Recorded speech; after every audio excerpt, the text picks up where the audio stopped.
Hello, hello, everyone. It is Kenyon here. It is Basketball Rewind. If you are outside, please make sure that you drink plenty of water and stay hydrated today because it is a scorcher out there. I'm joined by Coach Roach beyond the locker room. How are you guys doing? Good. Good. Looking forward to game seven. Yes, I'm good. I'm glad I'm inside because it's very humid outside. It's like 46 right now as we're recording. feels like it. Yes. What I will say is there has been a trade. This is broken news, of course, so this is not breaking news, but broken news.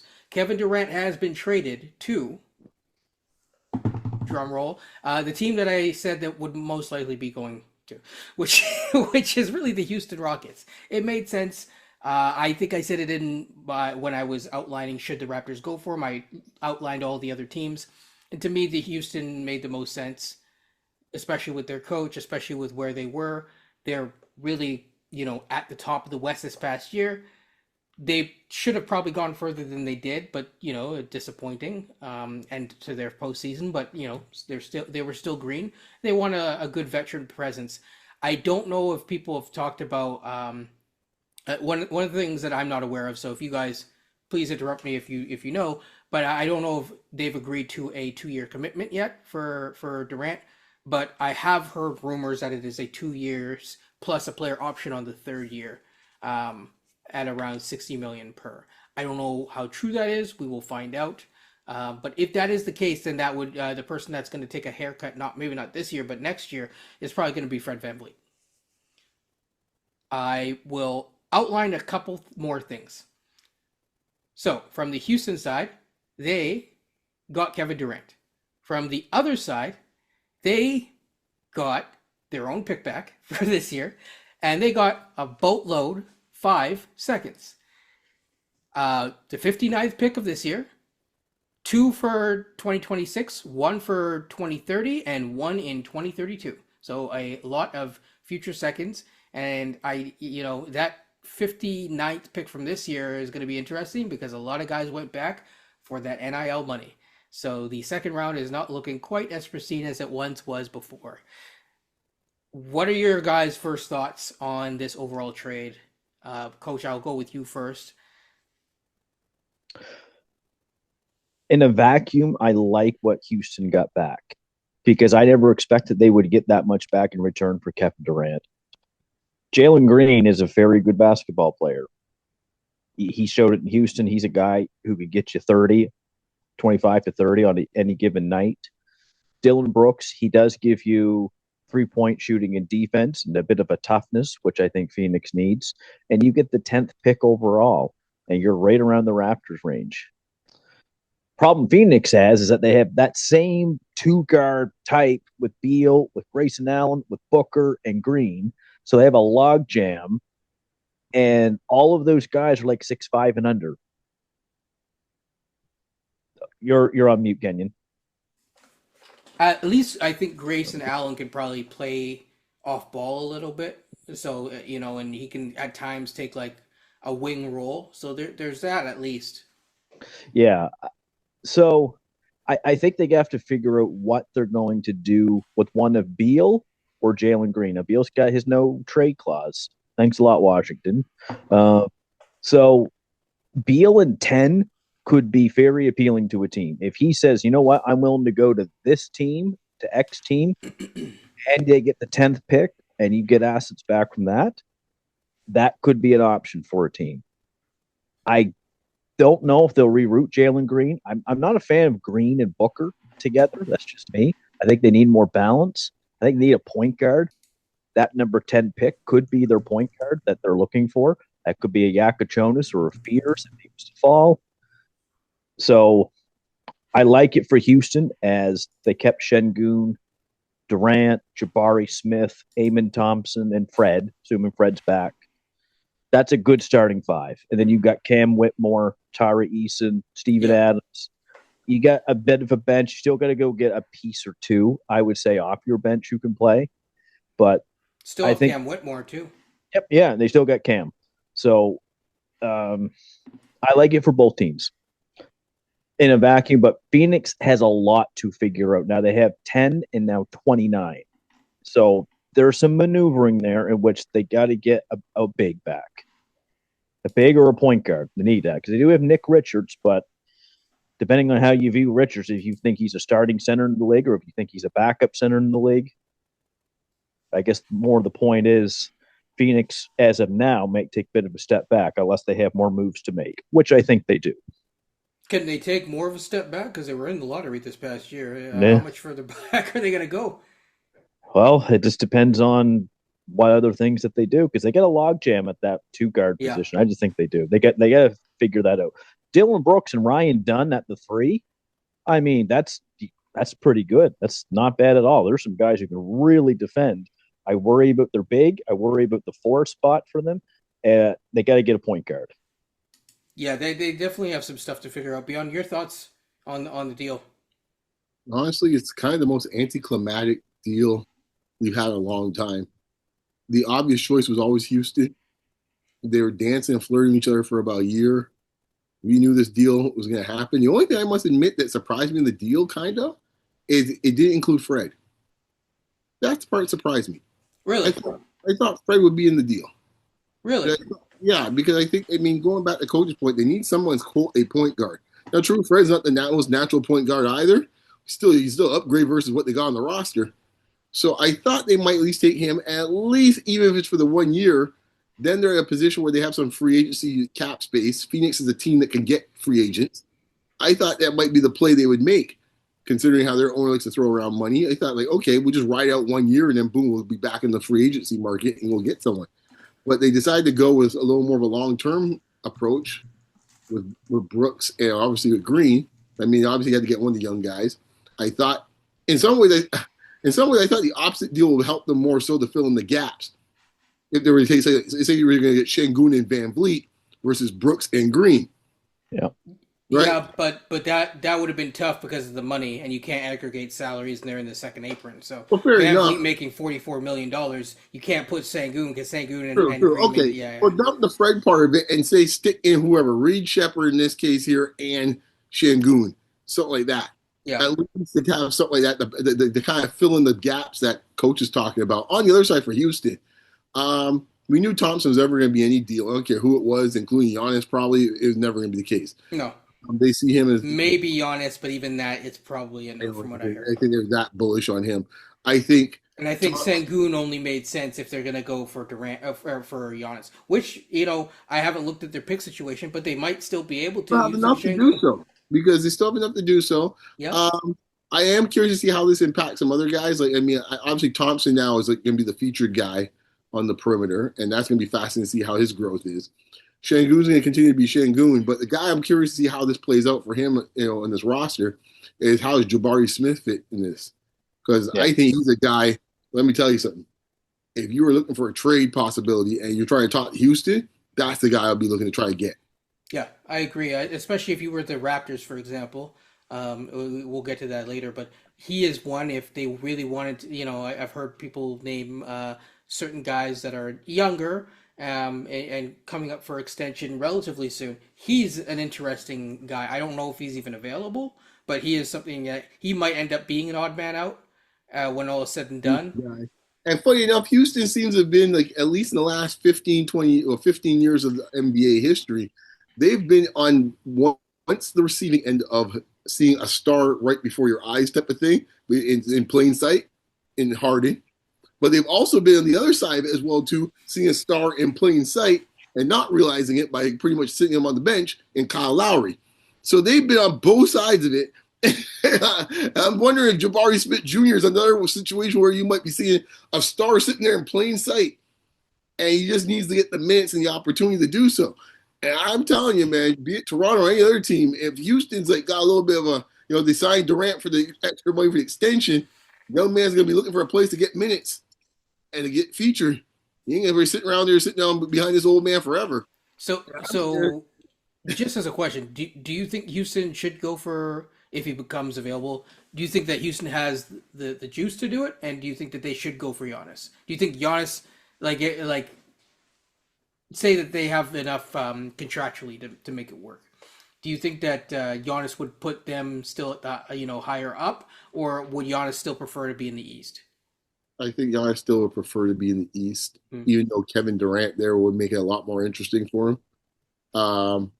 But just from a Houston perspective, I think their front office would probably say as much as they would, as much as they like to, is a little too rich for their blood. Yeah. I think it's Ime, yes, and you'll have the bags packed for Giannis. And I think that's where Ime and his front office, I don't think, are always on the same page. Put it that way, because even this deal, quite honestly, I think if you gave true service to the front office, I think they would say like, "Yeah, we did give out a little more than we really wanted to." I'm surprised they kept Reed Sheppard as well. That's the other one that I am a little surprised about that one too. Yeah. But I thought they would give up maybe Reed Sheppard instead of the number 10 pick. You know, Yeah. I don't think he had any value, or not as much value as what they think. Well, could be. Goodbye, man. I'm just thinking from the Phoenix perspective, needing a point guard. Yeah. Yo, if you see him as a point guard, that is. Yeah, I do get that, but I'm very. I hope he has a better year because he went number 3 last year and he hasn't done anything. Yeah. Could you imagine drafting someone number 3 and they do nothing, almost next to nothing for you in the season? Well, let's be fair. Houston, I mean, I don't think Houston's got a bunch of dummies out there. They probably did offer, and Phoenix probably said, "Nah, we're good." Yeah. In other words, we'll take the number 10 pick if it's Kasparis. We think he'll be a better prospect in this case here than Reed Sheppard. That's essentially what they're saying. I won't disagree with them. Kasparis would work really well in Houston, in Phoenix right now. Phoenix, yeah, like I mean him, or if Fears happen to drop to 10, take any of those two over Reed Sheppard. Now you brought up an interesting idea, and it was about Ayton. Do you think that they regret the Ayton thing now? They won't say it, but I'm sure behind closed quarters in a dark, smoky room or in a garage in this case here with some manila envelopes, they might say, "Yeah, we might have been a little fast to pull that trigger." Yeah. Now I will say one thing just about the up and coming stuff to do with the 2020, like next year's free agency class. It's not looking great because again, the majority of the free agents next year are assuming that everyone opts into their player option, that is, or everyone opts out of their player option outside of Luka, which I don't think Luka's going anywhere. I guess there's LeBron at age 41. At that point. Especially that new ownership thing, they ain't going over. But by the way, we need to talk about that. We do need to talk. We can talk about that at the end, actually. But there's going to be Durant, obviously. The only interesting person who might opt out is Trae Young, but I don't see him. If they're willing to give him the money, I don't see him going anywhere. There's guys like Zach LaVine, maybe. He's like, get me out of Sacramento. But short of that, I don't really see a lot of guys going anywhere that are younger. There's a lot of the old guard that are like the age 32, 34 guys and up that are kind of now coming available in the next couple years. So I don't know. I mean, there is De'Aaron Fox. That'll be interesting to see what happens with that. But, they should probably, since they gave up, some stuff to get him, they should, We'll see how that goes when they pick their pick this week. We will this year. The only interesting one that I see that's coming up is actually Aaron Gordon next year. That's interesting. Because I don't think Mikal Bridges is another one where I'm like, I don't see him going anywhere. So, yeah. I never know with Gotham City, man. Yeah, I ain't sure about that, boys. Like I say, you know the Knicks. That is true. That is true. That group coach, no, boy. Always keep your eye on New York. It's always a possibility. That is true. So yeah, I mean, I think that's good. We will get into you brought up a good point about the Lakers ownership situation. We'll get into that at the very end. But really, you know what? Actually, before we could just focus on just draft talk. Let's on that. So yeah, the Lakers also sold their team, the Buss family, and they sold it to I believe the ownership group is the ownership of the Dodgers, if I'm not mistaken. And Chelsea.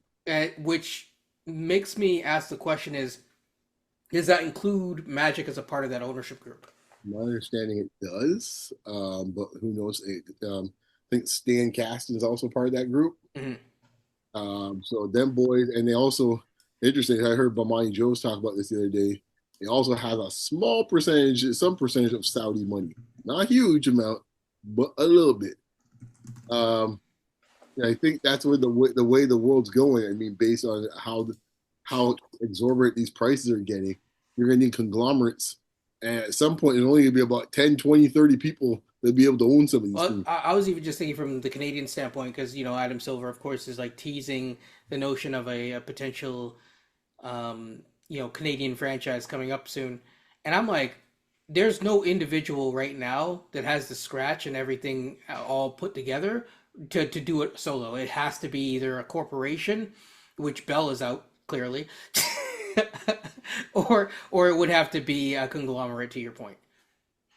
Yeah, I mean, what makes this deal fascinating is that you have this is the thing, and we have some of our friends on Spaces. They always talk about, oh, the big markets, big markets.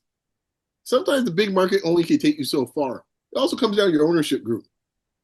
If you have a mom and pop run team, which is what the Lakers were, a mom and pop run team. And I heard someone mention, this might be the same Monty show, but he made a great analogy.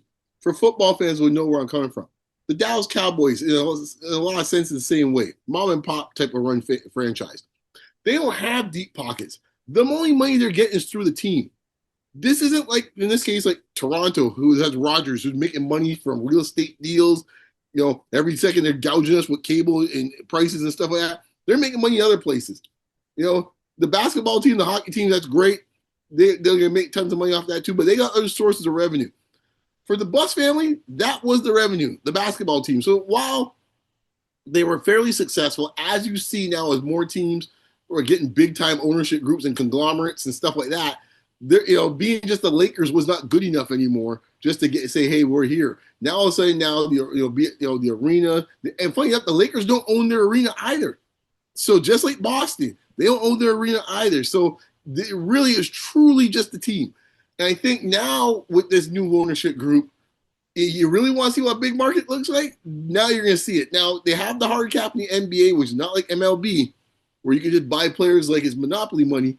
This is not the case here. However, I think you will see some scenarios where in the past the Lakers would not go over certain aprons.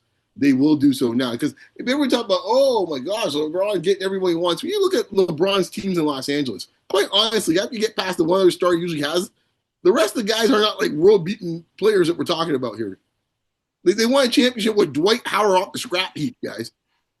Yeah, and JaVale McGee. I will say just before we go down that road, to be fair, they did get and give up a lot to get Anthony Davis, and they paid Anthony Davis. No, I agree with that, but my point is like it's not and Anthony Davis, did he get a supermax at that point?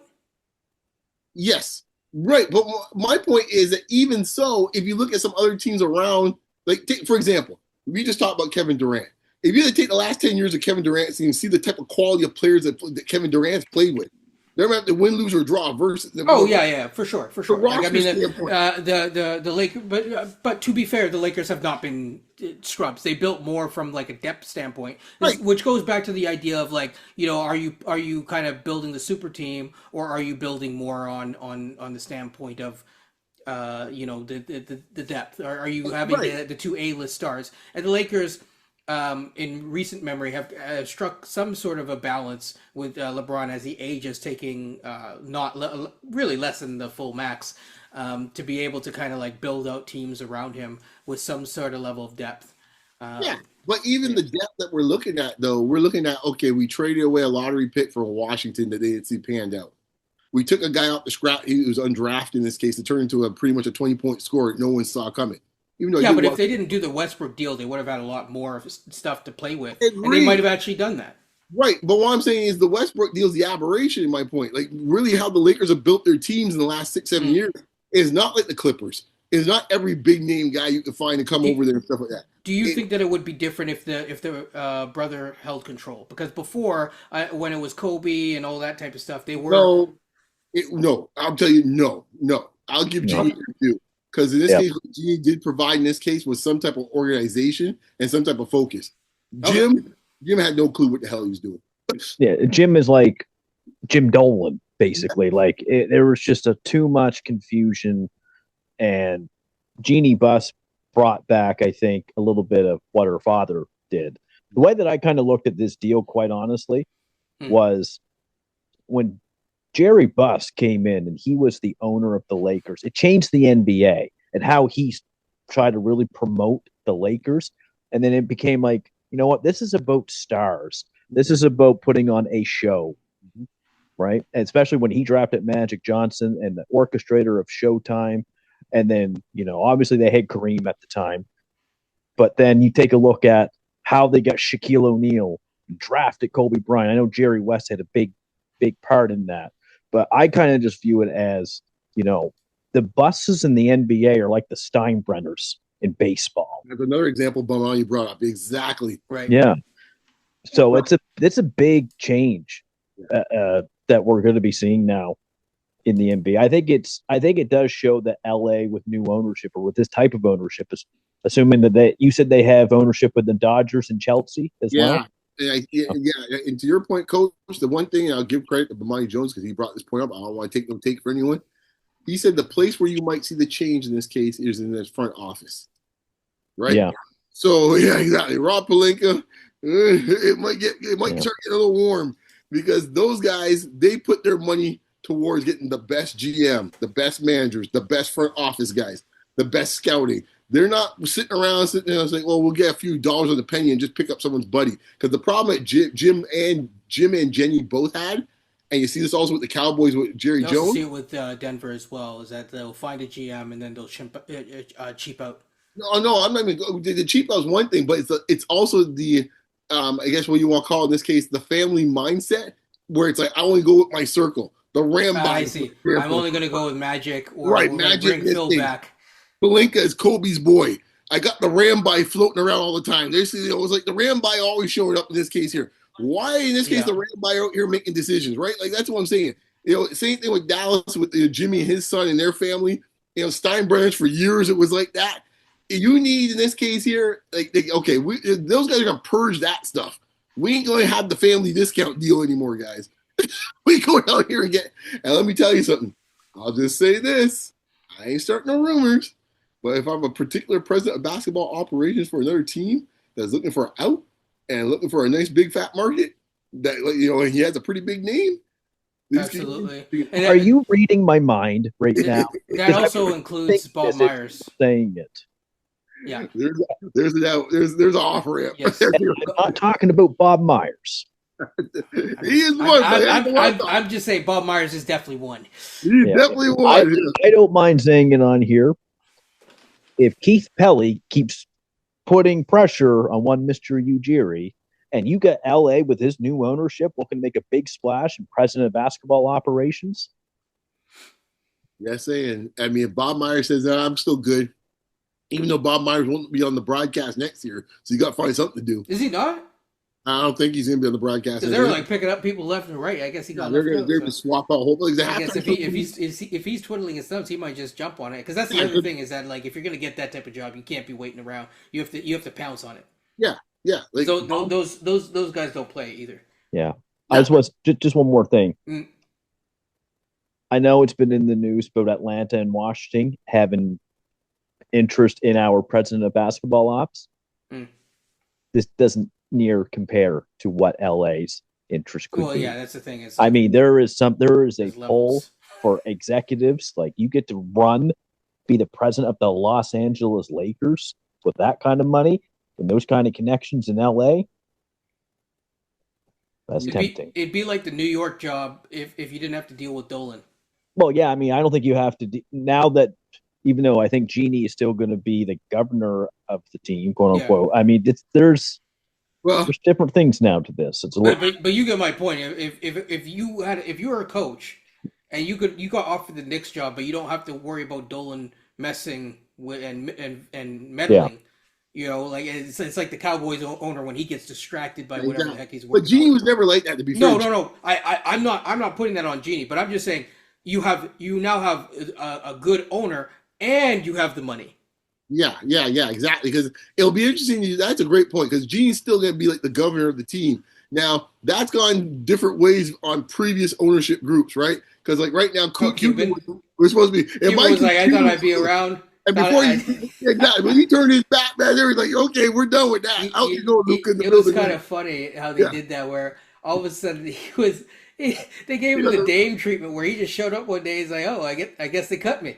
Right? Exactly. On the road trip, he now seeing it on there on ESPN. Like, what? It's like, so, the governor, to coach's point, we'll see how that relationship goes. Now, they've already had part ownership of the team, so that's a different thing. Yeah. So we'll see. But yeah, it makes I didn't even think about that, to be honest. So that's an interesting thing to bowl over, though. Moving on to draft talk. Mm-hmm. We are ahead of the NBA Finals. I don't expect another trade to happen during the NBA Finals, but Yeah, you never anything know. else, guys? You never know. Lakers ownership group and You said draft talk, and the sun was just beating in the window now. So it's like, oh, Yes, exactly. Mother Nature It knows is- draft talk is the place to be, man. Come on. It is time. So we're going to talk about a couple of different things. We kind of mulled over most of the draft. I haven't really touched on too many second rounders, but I think with everyone going back, the second round is just not as interesting. So instead, we're going to talk about trade back candidates, and then we can talk, if we, depending on how long that is, we can talk about trade back scenarios. Let's dive in.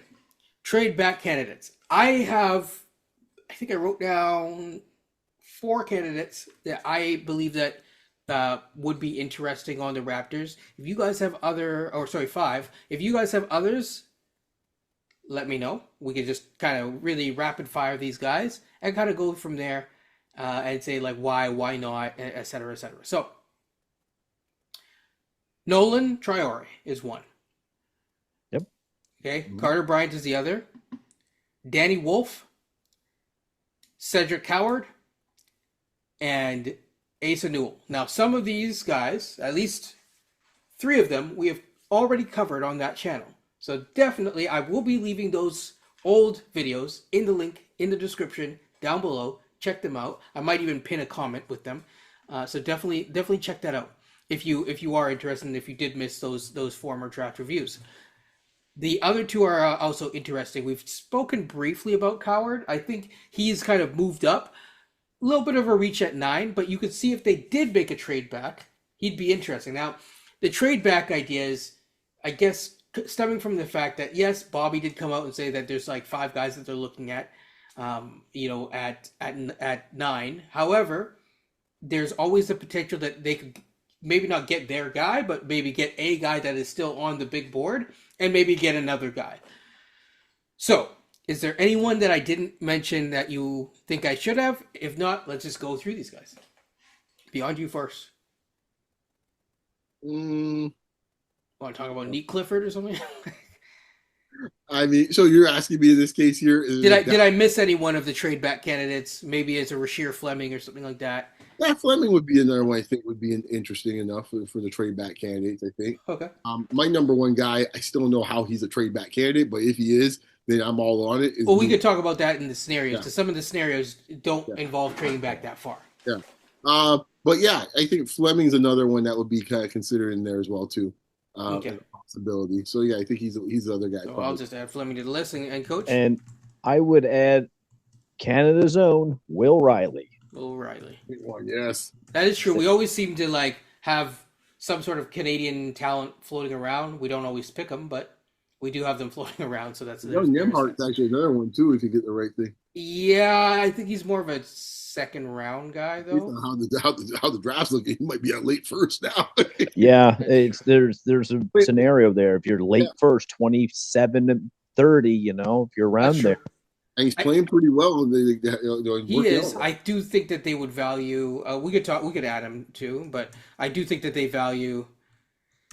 I think it's Ryan is his name. And he's the older brother of Nembhard. Yeah. I would also add our guy Mouth and North guy Ryan Kalkbrenner.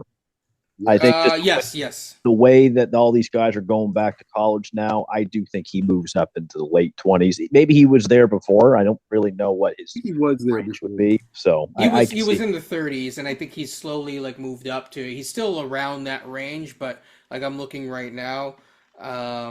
It's you're still seeing him. He's in the early 30s, but if you wanted to reach because you got your guy early on, and then go get him, because I don't think he's going to be there at 39. That's what I'll say. Yeah. So what I'll do is I'm just going to organize it so that they're all kind of together by position a little bit, so that it's just easier to kind of talk about.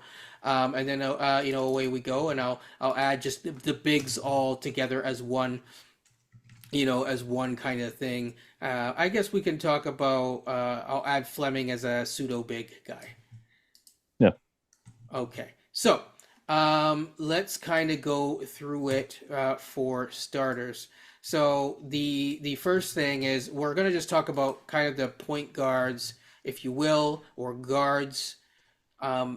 The first guy that makes sense to talk about is probably Nolan Traore. Your guys' thoughts? I mean, if it's like a 2-for-1 package where we give it a 9, we get 2 picks back, and depending what the first of those 2 picks are, and I don't see it being a 1-for-1. Yeah, like he's the back half, like somewhere like late teens or early 20s, and he's around. I'm open to that. Yeah, like I want to say, he's a guy that can give you a little pop. Who knows? I'm not saying he's gonna be a star, but he could be a very good player, and he does a few things that we just don't have. Yeah, a guy can actually handle the ball, kind of create a little bit off the dribble, Well, I mean, I told you guys that I think that he would be the 4th best point guard out of this draft, with the upside to kind of punch up in like 2 years' time. But he does need some seasoning and some reps. And after talking to JD outlined something that's very important that I don't always mention. He needs confidence. Yeah. So that's the reason why. Yeah, that's the reason why if my man drops a 9, I never have to worry about that. Absolutely. And then, Coach, your quick thoughts. I've told you guys I like 3-point guards on a team. If you go into the season with Quickly, Shed, and Traore, I'm perfectly fine with that in a trade back. Traore is also 6'4". He's by far the biggest point guard we would have. And Traore was top 7 before the season started this year. That's where he was kind of mocked. Now, he never had the best season this year over in France, but he seemed to come on strong a little bit towards the end of the year. So, and the rumors that we've heard is that they like Traore. So I'd be fine with that if we had to trade back and get a couple of picks, and he's one of them. Yeah, I mean, again, I don't think we have to do a whole deep dive on it, but the things that I like, he's closer to being a true point guard, which we really don't have. I've one, maybe I'm in the minority here, but I really like the idea of getting at least one true offensive initiator. I've seen, this has been also confirmed in the finals, really, where having multiple distributors being able to put that out on the court, even like whether it's now or later, I think that's great. I know for all you Shed heads, it's not any slight against Shed, but I think the fact remains is that you can't teach height. Shed is not 6'4".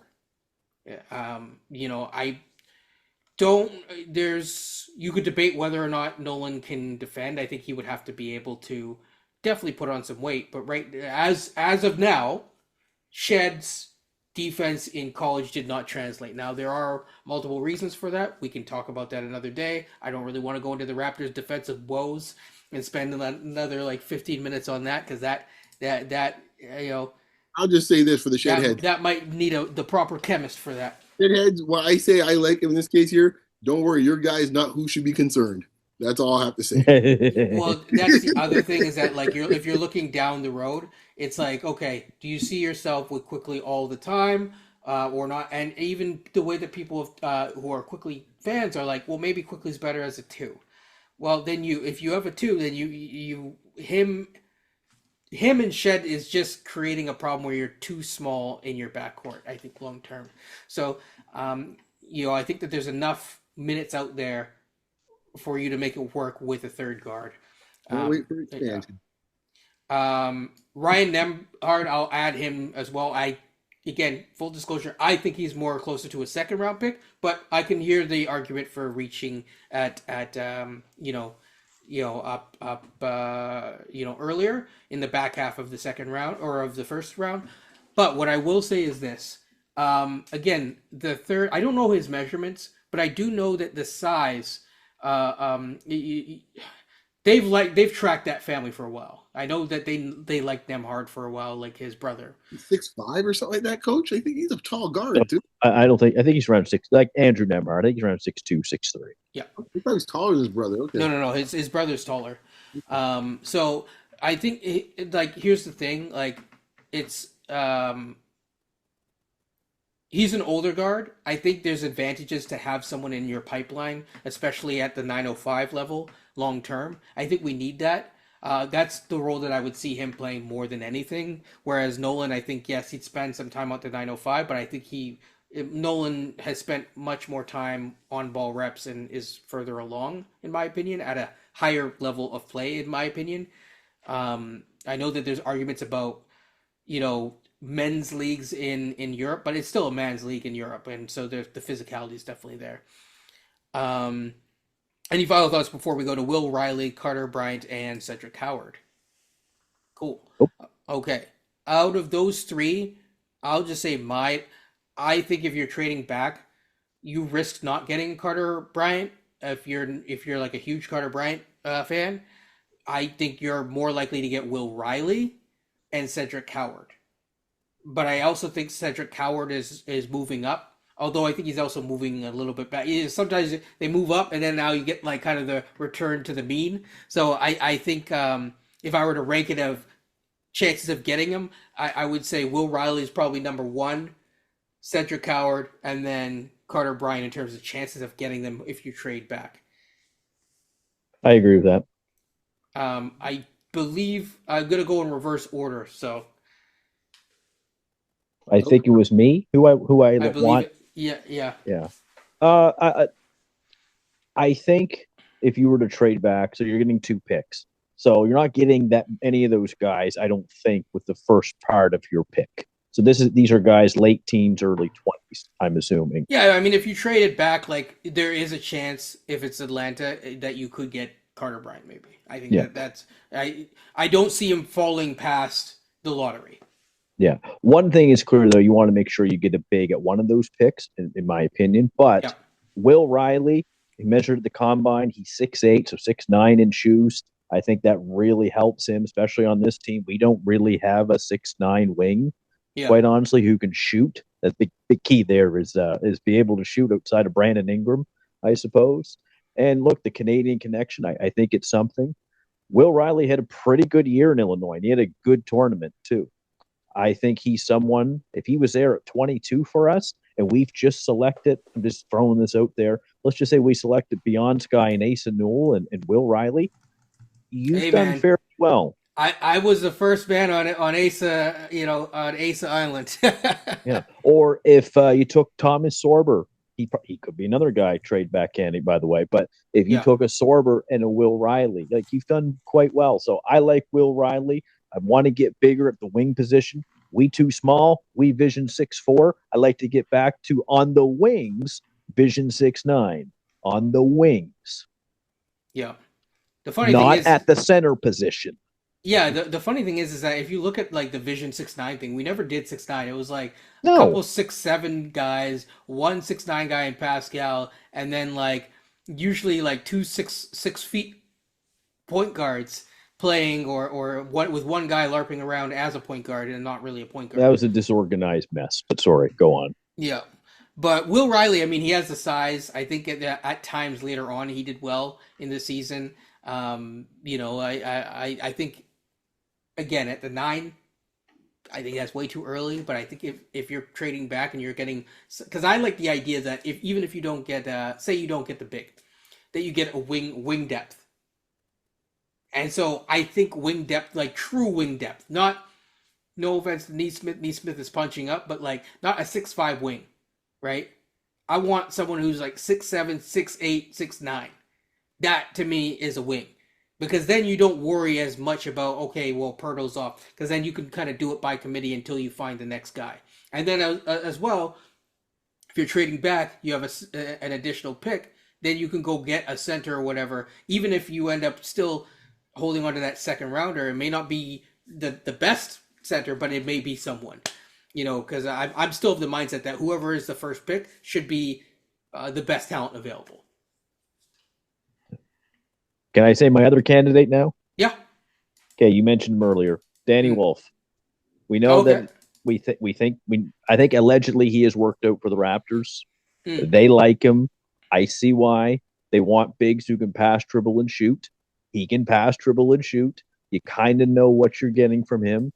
I do see a world where he could fit Darko's system quite well as a center. Just seeing some of his things that he can do. I don't see many 6'11 guys working the pick and roll as the ball handler, and he's doing a pretty good job at that. Like, I know I've tweeted it out, but I see a little shades of Şengün a little bit. I see some shades of Jokic. I'm not comparing him to those two. That's unfair. But there are elements of that in which he can bring. I know Beyond has spoken. He's watched probably more Michigan games than I have this year. But you kind of know what you're getting. And I think in the trade back spot, that's not a bad thing to know. So I like how he shot 34% from three. He's going to be one of those plug and play guys similar to his guy, Newell. He can play some 5. He can play some 4. We know that he's at least 7 feet in shoes. Is there an argument, before I go to Beyond, is there an argument to take Cedric Howard, though? Because, we've done well with guys from Fresno, California. I'm just saying. I mean, it's, yeah. He did. My main issue with Cedric is just mainly it was 6 games this year, so it's like both him and Wolf, I think of in the same way. They are nice to haves, they're additives, and I think both will be very good players and be in any team's rotation.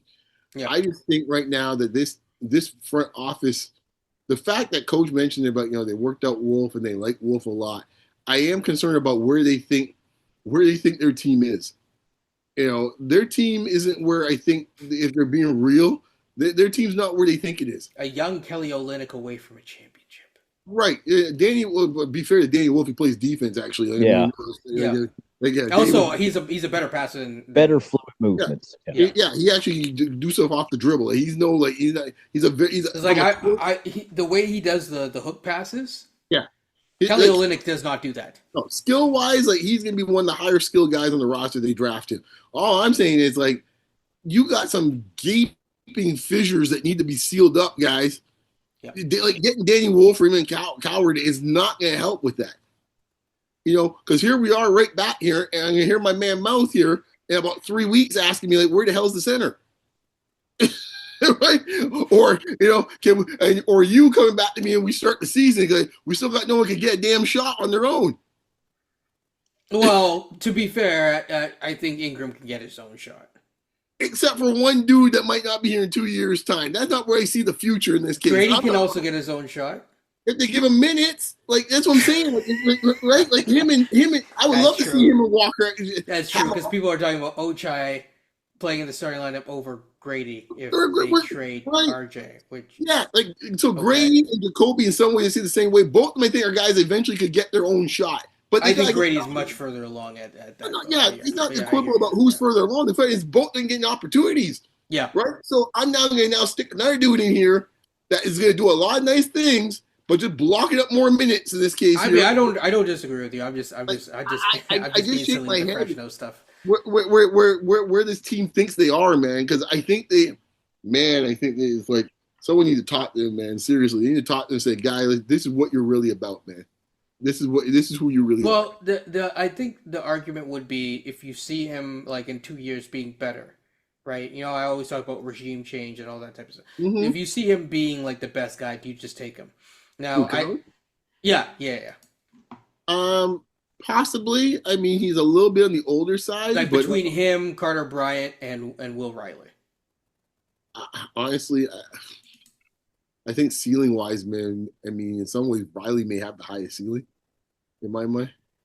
I think Riley could have the highest ceiling. He's got the physical tools that the others physical tools. You start putting on 25, 20 pounds on and get the NBA diet going on him. It could be a little, he could be something. That's all I got to say. He could be something. Okay. And this plays to your point, right? This is the thing you kind of always hit me with the anvil about when it comes to Carter Bryant, right? Yeah. Well, your man Will Riley's averaging about 13, 14 a game right now. He's You know, definitely shown more. right. He's shown Like, more creation upside too than like, Carter. right, yeah, like that dude there, he could, on both ends of the court. So like, if I'm going that way, Coach and I were big fans of him from day one. So he kind of got lost in the shuffle as the season went along, but I never lost the chances. Like, okay, like if you ever get a second pick, he's the guy I'm looking for. Also, there's a segment of the fan base that does always love the hometown person, regardless They of need to anything grow else. up, man. They do need to grow up, but there is a segment, Seriously, man. and This he is the would Sam sell Roberts. tickets. This But is in the all Sam honesty, Roberts. I think that there's more reasons to pick him other than just selling tickets. Come on, we're a grown ass market at this point. You need to sell tickets, man. Come on, man. Give Well, me a some break, people man. forget that we are actually, so so yeah. Interesting. Coach, I'm going to move along to Kalkbrenner, Danny Wolf a little bit because we already kind of talked about it, so we can kind of skip over the Danny Wolf stuff, but yeah. And then Asa Newell or Asa Newell, sorry, and Rasheer Fleming I will add. We haven't talked a lot about Rasheer. I think we mentioned him briefly because, we were talking about him and Neat Clifford. I think with the James episode. Yeah.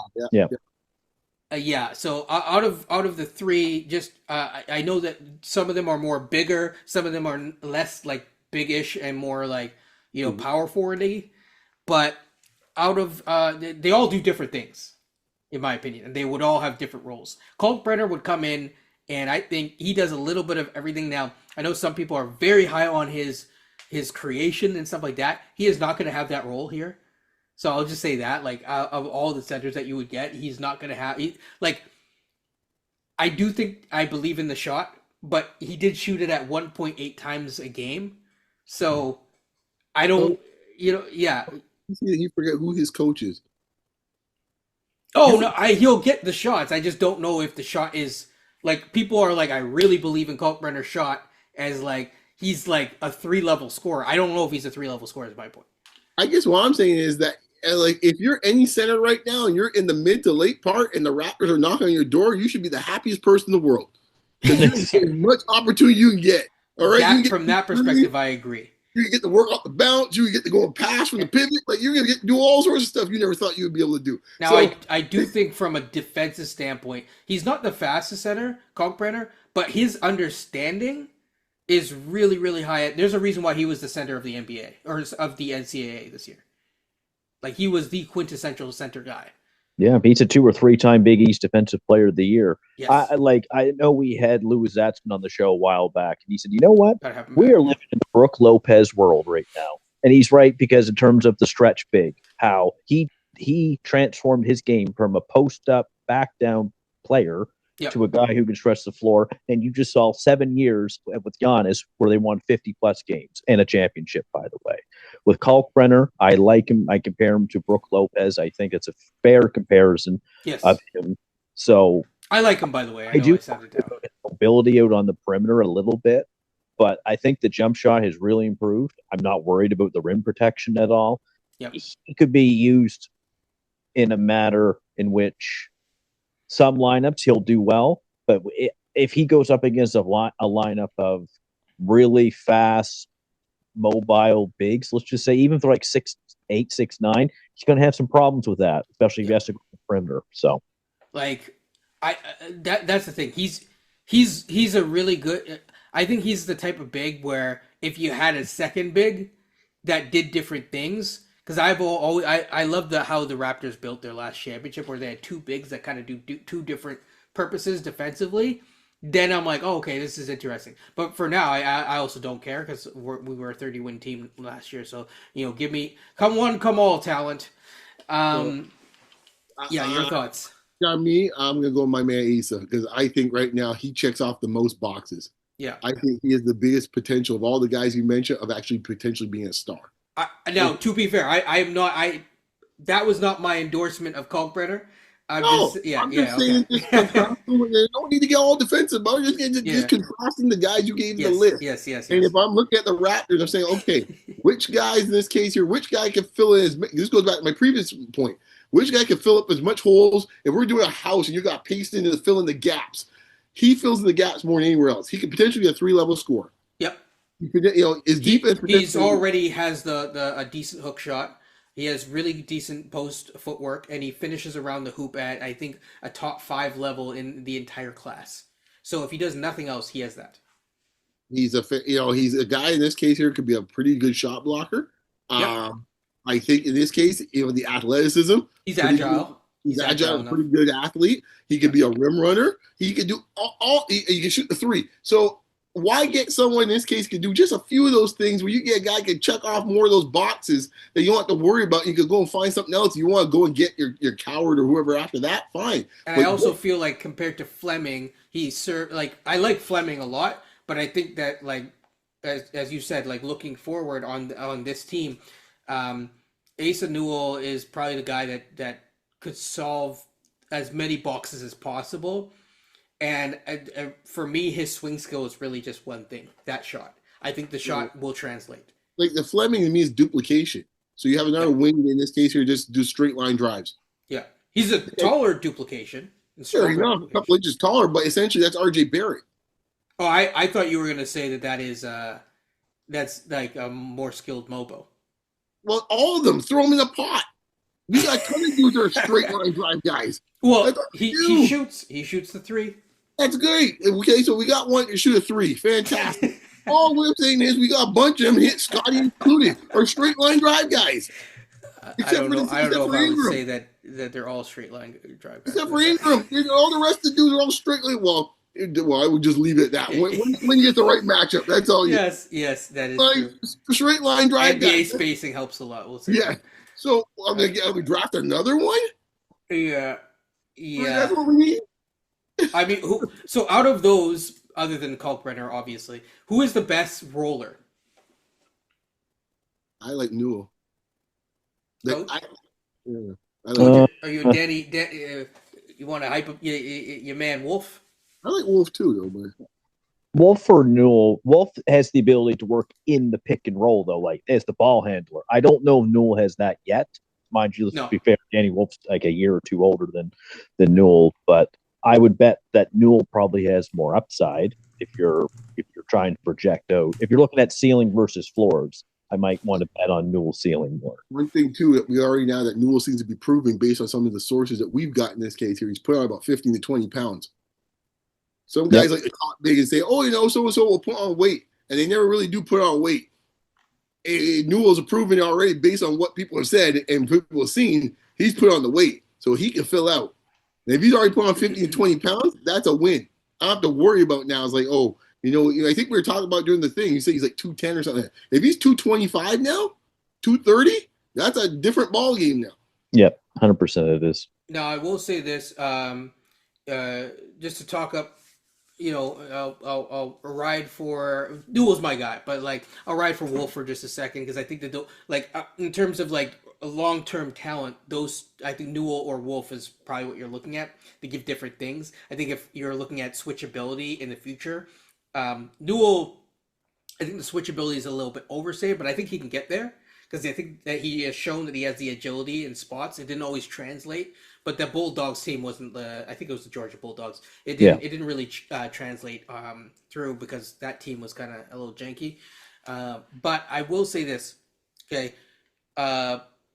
First of all, I'm not going to focus on assist to turnover ratio. I think for both of them, it's like a net positive. Danny Wolf, I think, handled the ball more.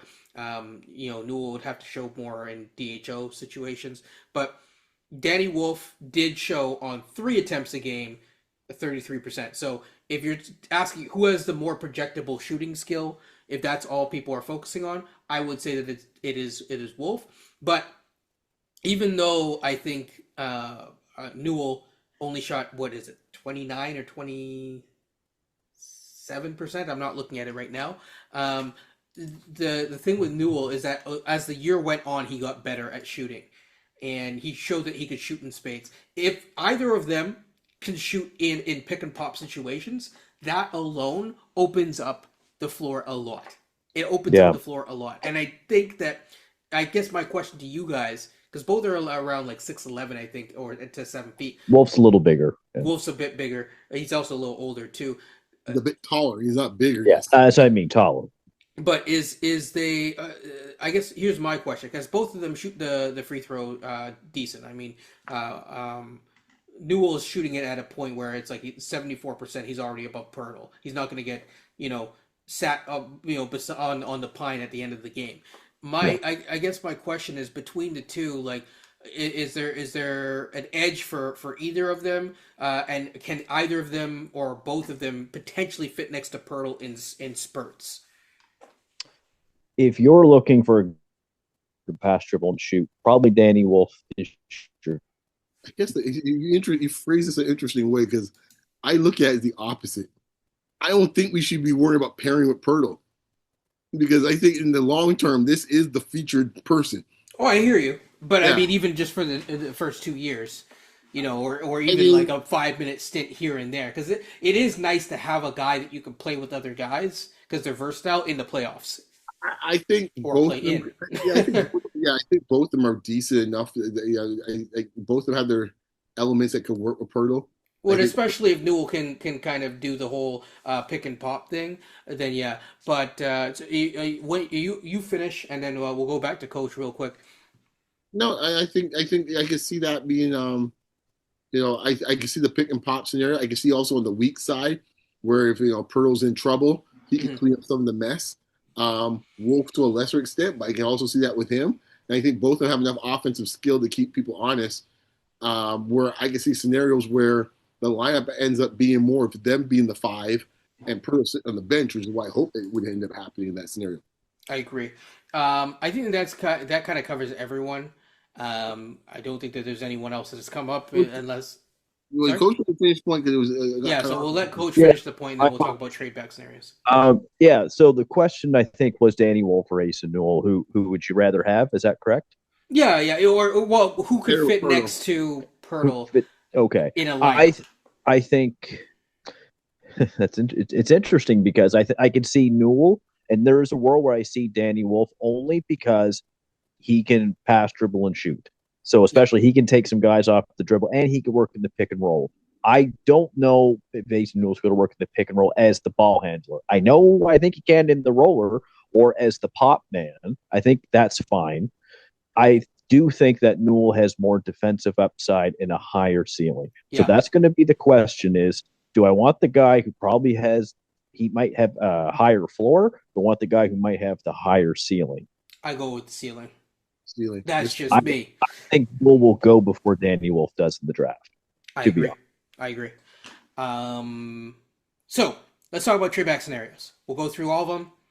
Just all I'm going through, people, is who has two picks and who would be even remotely incentivized to trade one or both of those picks, regardless of the package. I'm not going to talk about it from the Raptors side of things. We're not going to quibble. Just outline all of them and then say what is the most likely deal, or if you could rank the top three. Keep it simple, stupid. Welcome to Basketball Rewind. Uh, what we're going to do is, so yeah, Suns now have two picks. They have the 10th and they have the 29th. I'm going to ignore the 59th. I'm not going to talk about any second rounders. So 10th, 29th. They might be incentivized to make an additional deal. I will get to my thoughts on each team after, but yeah, Atlanta 13 and 22nd, and we've heard that they do want to move up to potentially get a big. Now that big is probably Malawatch, but not entirely sure if it's Malawatch or not. OKC 15th and 24th. They just have a lot of dudes, frankly, and they even have a guy like Topic from last year. So they might want to consolidate some of these picks, which they've been doing year over year, to either get picks in the future so that they can put off this decision until later, or better yet, combine two into one. Maybe there's a guy that they like in the top 10 and go from there. Okay. Brooklyn, we've heard that they're willing to move two of the picks, at least, to try to move up to 9. They also do have the 8th pick. I would love to move up to the 8th. However, for all intents and purposes, it sounds like they're trying to get 2 picks in the top 10. But that is a trade back scenario. Pelicans. Now, I don't know what the Pelicans. I think that they will select with the 7. Can we take the Pelicans out because they do have the 7 and the 23rd? Coach, your thoughts? Because Yeah, you could probably take them out of that one right. because if you're trading up and then trading back, I don't know. So Pelicans are not one. Utah 5-21. Any chance that they want to? No. Okay. All right. Done. Washington 6-18. Would they move? Would they be a move up? I think 18 might be available. I don't know if they're willing to sell that 6. I know that they're trying to move up too. Just so there is that. So can I take them out? Take them out because I'll use the 18 to try to get up. So we have the Suns, Atlanta, OKC, and Brooklyn as potential trade. And then we're going to say with Brooklyn, it's the 19, the 26, and the 27. Okay, what is the most likely deal? Are there any potential deals for the 9? We're just talking straight picks right now. For the 9 that you'd feel comfortable moving out of the 9 and then and then yeah. I feel comfortable with Atlanta. Yeah, me too. That's the one. Okay, not OKC. OKC is probably like number 2 for me. I am OKC might be number 2 for me, but I have a trade, but I won't say because you just said the picks right now.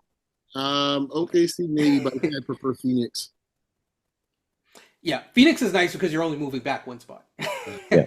I want to leave the lottery. I think the most likely is Phoenix because if you include the Raptors second rounder, depending on how close Phoenix is to the apron, they might be willing to swap the 9 and the 10 for you to get like their choice of mystery box people. And then, on the flip side, the 39 has value for them because it's a non-guaranteed contract compared to the 29th first round pick. So that's why I think Phoenix is like very interesting. If I'm talking about the next likely to happen, I think Brooklyn is a possibility, but I realistically think that it's probably Atlanta. I don't know if the Raptors want to actually move back that far. And let's say it's like Brooklyn only wants to give up the 20s or whatever, and they're haggling over the 19. That's probably not going to get it done. It would have to be all 3, and I don't know. They might feel like that's just too rich for their blood. So yeah. Thoughts? Oh, I think I agree with your sentiments on that.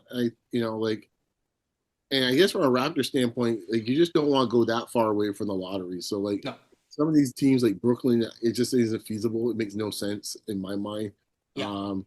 Even OKC, I know you guys. I don't see. I'm curious. Your OKC, both you guys seem to be a little more bullish on OKC. So I'm just going from like the money standpoint, Presti being how he is, and him trying to be like, okay, well, we have a lot of guys we've evaluated. I want to get someone up. I only want to bring in one guy. And I'm also thinking like, the thing with OKC is they have so many prospects, but they only have so many roster spots. Well, the Raptors kind of in the same boat. True. But like some of our guys are ready, like from the sounds of it, from the rumors, it's like they're ready to move on. Like whether people like it or not, they're ready to move on from RJ to clear spots for guys. Well, OKC's not in the same exact. There's been a lot of guys ready to move on, and we didn't get rid of them. Well, that's true, but I think OKC from an OKC standpoint, they have shown they don't mind getting rid of guys. Oh yeah, for sure. Yeah, so that's why I'm like, they might want to like if they like Topic and what he showed behind the scenes, it's like okay. That's our guy. We're going to get one other guy, and we don't need to bring in 2 guys into this system. Yeah. I would be calling them to make a deal 9 and Ochai for 15 and Case and Wallace. I'm seeing if they do it. 9 and Ochai for 15 and Case and Wallace. Mm-hmm. I don't know if that's enough to get it done, is my first thing. I wouldn't love that deal if they were willing to do it. I think you'd have to probably toss in like a Jacoby. There's an argument there, but I'm not going to even broach that subject. What I will say is... I'd say no. I think we lost beyond. I'm just saying, you watch the playoffs right now, OKC, they're getting a little small. Yeah. So, okay. Ochai doesn't help them with that. But... No, Ochai doesn't help. No, it's Case and Wallace help us. You're getting torched out here, man. Like, I mean, like, what are we doing? Like, hey, man, respect Case and Wallace. You gotta respect himself first, Ken. Sorry, man. You watch these last. I have, unfortunately. Yes. Hey, man, he did his best. He did his best. Well, that's fine. I'm glad you say that for the boys. There you go, little Timmy. Yeah, I mean, sometimes things are a little bit more more than you at the moment, but he will get there. I believe it. Hey, as you just said earlier in this podcast, man, 6'2" is still 6'2". He didn't get fully cut from the rotation. All I'm saying is, like, we're Hanging envisioning on. guys to play on the biggest stage and the biggest moments, and we're literally seeing it play out for 2 weeks now. 6'2" in this case here is still So 6'2". listen, man, we're not going to be in the biggest moments for a while, so he's got time. Well, you can grow 3 inches. So I'm gonna trade my It's a little 6'5". late for HGH, so I'm gonna trade my probably six. not. I'm gonna trade my 6'5" guard that plays both ways for them. Oh, I'm sure they'll love that. Yeah. Okay, yeah. Okay, so we say, please sign the dotted line here. Thank Yeah, you. Yeah. I mean, And I'm yeah, drop back 6 spots too. Give me a break, man. So- They'd be calling you up tomorrow, man. Sam Press be like, yeah, okay. So my thing would be more of just a pick, like picks for 9 for the 2 picks or something like that. But yeah, Yeah, we start throwing players, and let me tell you something, man. What they prove with OKC right now, there's not much I want from OKC at this point, unless it is Jalen Williams, pretty much. Obviously, Oh, no, SGA. goodness. After that, you're not feeling Lou Dort. Bring him home. I'm not feeling Lou Dort. No, I'm not feeling Lou Dort. No. Hey, Coach is thinking about it. Coach is thinking about it. You all want to re-bring out the Canadian national team? That's fine by you, but no, I'm good. I'm good. I think on this team, I mean, hey, I will say this: Lou Dort isn't a rational confidence guy. I'm not saying that. I'm not saying he's not a nice player. I will leave it at that. He is a rational confidence guy. I think what we're seeing here is it's like, yo, man, at some Your point defense would get better. you need a bunch of 6'7", 6'8", 6'9" dudes at some point. No, you do. Yeah. The funny thing is I think Lou Dort might be shorter than Ochai. Yes, Lou Dort's like 6'3". He's built like a Funky, like a fire hydrant. Oh my God. Yeah. Okay. So Yeah. is there? Sorry, you were saying, Coach? No, that's it. That was just this weird thought that came to my mind if they were to lose tonight. I can see them going for Lauri Markkanen actually. Other than that, I think that actually just about covers it. Is there any other potential trade back scenario that you guys want to talk about? I don't want to go too into like haggling over things, but yeah. No, I'm good, man. After that OKC stuff, man, I need to take my medicine after that, man. Well, maybe forget what I said, I guess. No, that's okay.